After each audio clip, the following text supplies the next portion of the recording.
अस्सलाम वालेकुम नाज़रीन, अली रज़ा मंगी अवां जारो हाज़िर आहे। नाज़रीन, अॼु 3 मई आहे।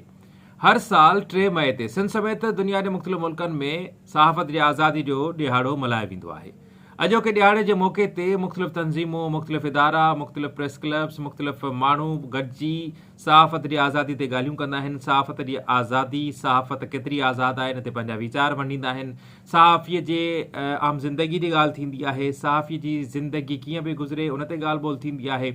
हाणे ॻाल्हि अचे थी त सहाफ़त केतिरी आज़ादु आहे, इहो हिकु वॾो सुवालु आहे। छाकाणि त पाकिस्तान त 152 मां 158 नंबर ते अची चुको आहे ऐं सिंध जे तनाज़ुर में जेकॾहिं ॻाल्हि कंदासीं त सिंध हमेशह सहाफ़त जे लाइ ग़ैर महफ़ूज़ सूबो तसवुरु कयो वेंदो आहे ऐं इहो मुख़्तलिफ़ रिपोर्ट्स में बि अची चुको आहे। पर सिंध जो वॾो वज़ीर सैयद मुराद अली शाह साहिबु दावा करे थो त सिंध सभ खां महफ़ूज़ तरीन सूबो आहे सहाफ़त जे हवाले सां। हू हिते हिकिड़ो रेफरेंस ॾिए थो त जेके कैनालनि जे ख़िलाफ़ एहतिजाजी तहरीक हली पई उन दौरान सिंध हुकूमत जे ख़िलाफ़, पीपल्स पार्टी जे ख़िलाफ़ केतिरियूं कूड़ियूं ख़बरूं, मुराद अली शाह साहिबु चवे थो त कूड़ियूं ख़बरूं पखेड़ियूं वयूं, पर असां उन्हनि जे ख़िलाफ़ कंहिं बि सहाफ़ी जे ख़िलाफ़ अॼु ताईं का कार्रवाई न कई आहे। इहा मुराद अली शाह साहिब जी वॾी महिरबानी।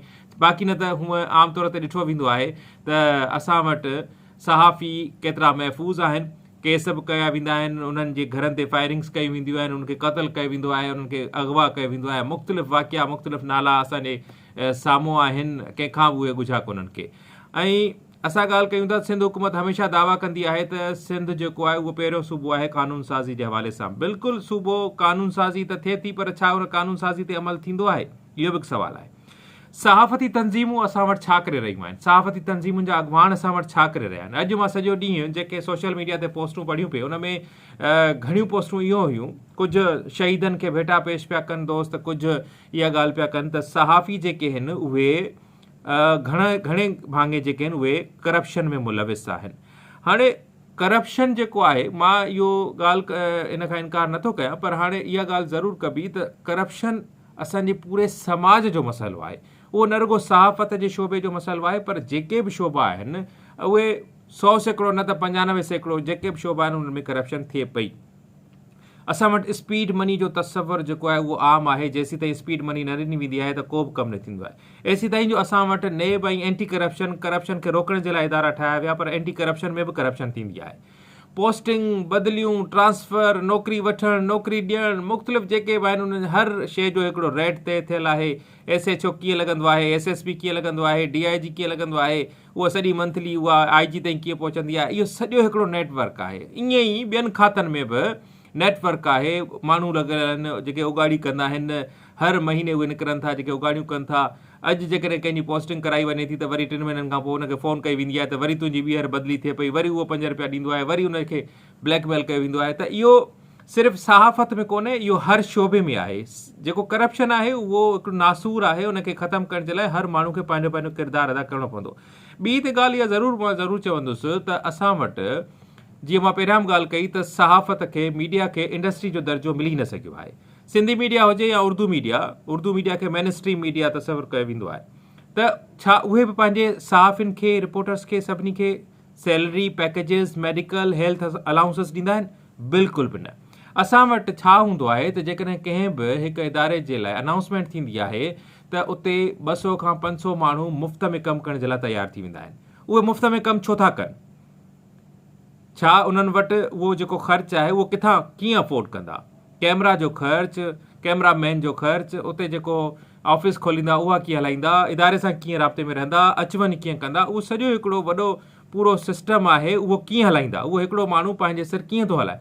त इन जो मक़सदु आहे त किथे न किथे इन क़िस्म जी शयूं ज़रूरु आहिनि जो उहे माण्हू मुख़्तलिफ़ तरीक़नि सां, मुख़्तलिफ़ जेके वसीला पैदा कनि था, उन मां उहो पंहिंजो ख़र्चु हलाइनि था। सो हाणे इदारनि खे बि सोचणु घुरिजे, सहाफ़ती तंज़ीमुनि खे बि सोचणु घुरिजे त इन्हनि मामलनि ते ॻाल्हाइनि। असां वटि अफ़सोस सां सहाफ़ती तंज़ीमुनि जा जेके अॻुवान हूंदा आहिनि उहे वॾियूं जज़्बाती तक़रीरूं कंदा आहिनि ऐं उहे ईअं लॻंदो आहे त ॼण अॼु बसि ही ख़बर नाहे छा करे छॾींदा, पर हक़ीक़ी तौर ते, अमली तौर ते उहे पाण उन्हनि करप्शन में, उन्हनि मामलनि में मुलविस हूंदा आहिनि जिन जा खोड़ वाक़िया आहिनि। कहिड़नि वाक़ियनि जो ज़िक्र कजे?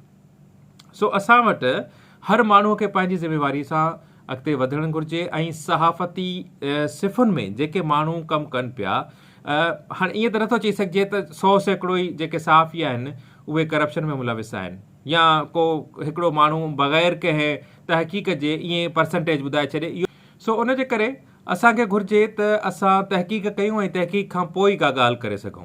हाणे सहाफ़त जे लाइ खोड़ शयूं लाज़मी आहिनि, लवाज़मात आहिनि। जीअं MBBS जे लाइ जीअं डॉक्टर जे लाइ MBBS लाज़मी आहे, त ईअं ई सहाफ़त जे लाइ मीडिया जूं डिग्रियूं बि लाज़मी आहिनि। पर जेकॾहिं असां वटि अञा उहा रवा न अची सघी आहे, उहा रवायत ई न पइजी सघी आहे, या उहा आस्ते आस्ते अचे पई, त असां 200 साल बि इंतज़ारु करण जे लाइ तयारु आहियूं। पर घटि में घटि ग्रेजुएट हुजणु घुरिजे, घटि में घटि एजुकेटेड हुजणु घुरिजे, त जीअं उनखे इथिक्स जी ख़बर हुजे। इथिक्स बि लाज़मी आहिनि। ईअं इन जो मक़सदु इहो न आहे त सहाफ़ीअ वटि लोगो आहे त उहो कंहिं बि माण्हूअ जी जे लाइ कुझु बि ॻाल्हाए सघे थो। हाणे हीउ जेको स्मार्ट फ़ोन आहे उहो उनजे अॻियां केरु बि वेही कुझु बि ॻाल्हाए वठे, ईअं बिल्कुलु बि न आहे। हर माण्हूअ जूं हिकिड़ियूं रिस्ट्रिक्शन्स आहिनि, हिकिड़ियूं पाबंदियूं आहिनि, उन्हनि जे अंदरि रही करे असांखे कमु करिणो आहे। सहाफ़त में बि बिल्कुलु ईअं ई आहे। इथिक्स जो तमामु घणो असांखे ख़्यालु रखिणो आहे। इदारनि खे सोचणो पवंदो, तंज़ीमुनि खे सोचणो पवंदो, हर सहाफ़ी खे सोचणो पवंदो। तेसीं ताईं वञी इहे शयूं नथियूं थी सघनि जेसीं ताईं असां सभु गॾिजी कंहिं हिकिड़े उन एजेंडा ते ॻाल्हि कयूं।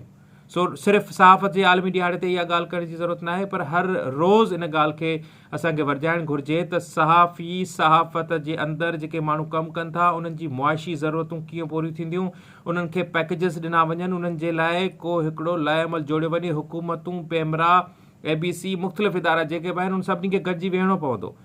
ABC जे हवाले सां जेकॾहिं ॻाल्हि निकिती आहे त इश्तिहारनि जो सिस्टम असां वटि कीअं हलंदो आहे, उहो कंहिंखां बि कुझु कोन्हे को।